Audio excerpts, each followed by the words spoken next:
What up, Yo, y'all? what You already know up? what time it is.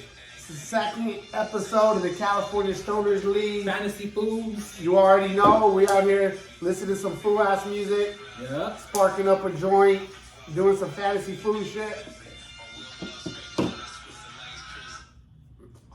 Man, let me tell you, we had an amazing week one. Shout out to everybody out there. Fantasy week one is in the books. It was a crazy ride. A bunch of wild things happened. Just gonna recap real quick. In our league, shout out to Nick. He ended up scoring the most points. You know what I'm saying? We had him at the bottom of the list this Yep. week. We had him at the very bottom of the power rankings. You know, fuck our power rankings. Yep. He proved us wrong. And Oh yeah. besides that, a lot of people did good. Jorge, we had him at the top of the power rankings, and he finished really good. He came in second overall scoring, so he did his thing. A lot of teams got some wins. We had a couple pretty tough losses that went down. We'll just start breaking down. As far as GM of the week, we just said right now that obviously is going to go to Nick. He tore it up, scored the most points, dominated 163 points or something like that. Just beat down David, put it on him. So, congratulations, Nick. Way to start off hot. Nick always likes to start off hot. He usually starts off winning his games. He finds a way to mess it up later. So, let's see if he can GM this one to success finally. And then, next up, we got the special team specialist. And Nick, I'm going to go back real quick because he got 45 points from his defense. And usually the person who scores the most points from their special teams, defense, and kicker combined, I usually give that person the special team specialist of the week. But he's already GM of the week, and he didn't really need those 45 points. Plus, he got 0 points from his kicker. He didn't need none of that because he just dominated besides that, like, nasty. His whole team balled out. So I went with another one who got 31 points combined from both his defense and kicker. He actually called it that his defense would win him the game this week. And it was the points inside the defense that put him over the top because he barely won by 6 points and his defense got him 20, I believe. So 18 points and he only won by 6. So that was put him over the top. And shout out to Cal Al, you know what I'm saying? The other part of the podcast boys behind the scenes. You don't ever see him on camera. But then we got as a neighbor right there cutting his grass, you know what I'm saying? Don't mind that. We got a Garza on the loose out front right now, using the edger.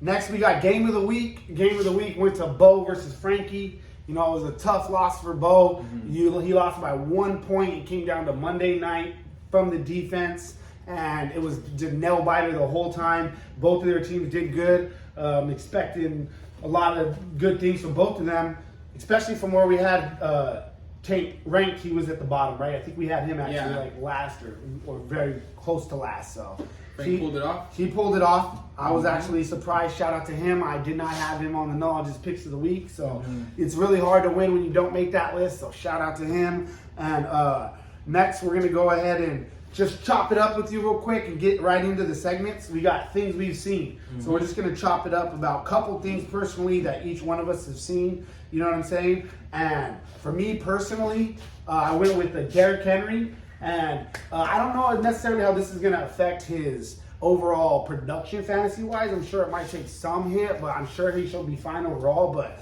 from what I've seen in game one, it looks like they're going to look to take his workload and decrease it throughout the whole year. They've talked about that before, but then they start playing and they kind of just feed them. But I really did see they did use the backup Spears a lot more, and it did seem like, I don't think he got banged up a little bit, but besides that, it just seemed like the flow of the game script. They were throwing it to D-Hop a lot. They were stepping back. They were not necessarily giving him as many touches as he normally gets. And I think that they could try to prolong his longevity through the whole year by giving him less touches. I mean, as many touches as he had, I don't really know the number, but I'm pretty sure he's had like quite a few more touches compared to other running backs around him, considering how the Titans have used him over the years that they had him. So it makes sense for them to try to give him some little cushion with Spears. Okay, our next hot take, we got Which Or one? just things we've seen. Oh, things we've seen. These are not hot takes. Things we've seen. So I got the Falcons can win games without throwing the ball. So you got to watch out for Drake London, Kyle Pitts, and Matt Collins and those guys. And Ritter. And So you're saying don't stream Ritter?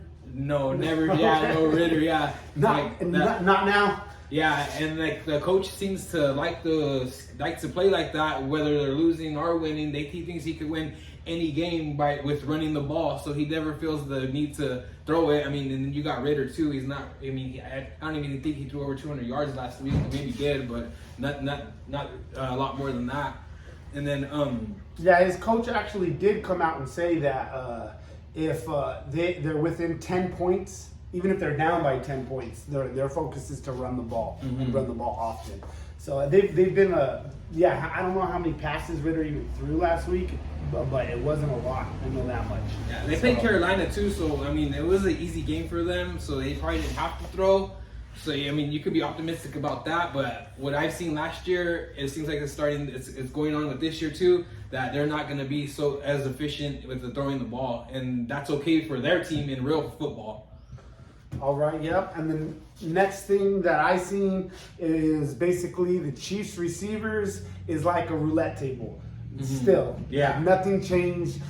We've seen some good production. Rice got that touchdown, but it's just too sporadic. If it's not Kelsey, if it's not Mahomes, I'm nervous of it. I'm actually even nervous of the backfield right now. Yeah. Too often because it just. Everything the way that they're playing right now, especially the wide receivers, obviously somebody is going to get the touchdown. If you pick the right one, it's just there's like 4 of them, and each one of them it could be their week. Yeah. And so for me, I try to fade guys like that and let somebody else deal with the headache of picking the right one. I like to just know I can trust this guy or not trust this guy.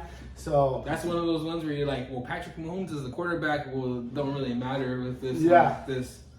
Okay, another thing we've seen this week, on the first week of the NFL, Chris Olave and Calvin Ridley are going to be the new guys in the top 10. I guess it's kind of like a bold prediction too, you know what I mean? Yeah. What's it called? Olave, he should have been Rookie of the Year, in my opinion, last year over agree. Wilson. Wilson was a little bit more flashy, and it was more noticeable, and no one really watches Olave kind of did it all year. Yeah, all year as to long. where he had his spurts. Yeah. Wilson had his spurts. Yeah, and then I mean the first game he had, I can't remember. Let's see, how many targets did he have? Let's look up Olave. Yeah, he was a focal point of the offense. All 3 of them actually did good. We were just talking about that. If they would be able to sustain, the Saints would be able to sustain Olave, Michael Thomas. Yeah, he played he had 19.20 points. He played 78% of the snaps. Got 10 targets, 8 receptions, 112 yards, and I mean he averaged 14 yards a catch. They didn't even need a touchdown to get that 19 points. You know. So that's almost a floor baseline. Yeah, you know, and like for what he's capable of. And I slept on them. I was looking forward to like Waddle and Wilson, and it looks like Olave is going to be better than them. Yeah, you know I agree. So and then Calvin Ridley. Oh man, he's a star. I slept, bro. I had my sleeping bag and everything. So I was like, Calvin Ridley. Oh, I'm going back to sleep. I traded for him in the offseason in our Dynasty League. I gave up Khalil Herbert and Brandon Cooks. Yep. And everybody was telling me that I lost that trade before it happened. I know Khalil Herbert has a lot, but now we see the emergence of Roshan Johnson after that first week. And then Brandon Cooks just ended up getting hurt right now over there. So I feel very, very good at where I stand with Calvin Ridley. I picked him up in a couple other leagues also. I tried to target him in all the leagues. Shout out to Esther for getting him. That was a late pick too. We shouldn't have got him. Even for his name, we should have got him early. You just take the chance on him. You know what I mean? Yep. And just as with, off the subject, but Breece Hall too. Yep. So next on the list, we got James Cook is a focal point of the Bills offense. And they were looking to get him involved. They were coming up with schemes. They were trying to put the ball in his hand early and often. Yeah. I noticed that, and I think it's going to continue to go. He came on strong at the end of last year.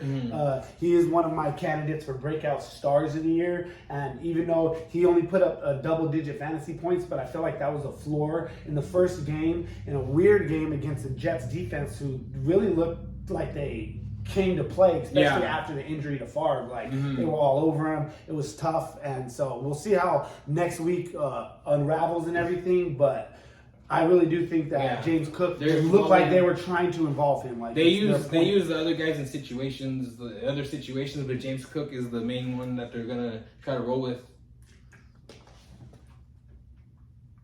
See, and our next things we see is Javonte and Breece Hall coming off their injury are looking just as they were last year before the injuries. Maybe Javonte is maybe getting a little eased in a little. Well, he actually probably played more than Breece Hall, but Breece Hall looked more explosive when he was playing. Yeah. I mean, I don't know how that works, but yeah, they're let's see, Breece Hall, Javonte. Yeah, I mean, for two players that just came off of like major injuries, that major injury, it usually takes a couple years for them to return to that form. To see both of them coming back looking as sharp as they did, like they were able to plant and move, and just the explosiveness that both of them carried while watching them. It was really, really, really exciting to see. We don't want to see anybody go down. Both of those players looked very promising before the injuries even happened. So I'm excited to watch them the rest of their career, and I hope they can stay injury free and just enjoy. Yeah, they look back on track. You don't have to be worried about them. You guys got steals when you took them. Every week that goes by, I feel like they're going to get comfortable and more comfortable with as far as the team trusting them with more snaps, with more reps, and with more NFL playtime ready. You know, because that's the only thing right now they've been missing. They hadn't been in the NFL for a while. That was Bryce Hall's first game in live action. So hopefully it seemed like he held up well after it. We'll see how this game is going to be a really telling game after his first action, because he hadn't played with that fast pace since then. He looked great. He looked amazing. And if he can continue that, I would say he's looking really good.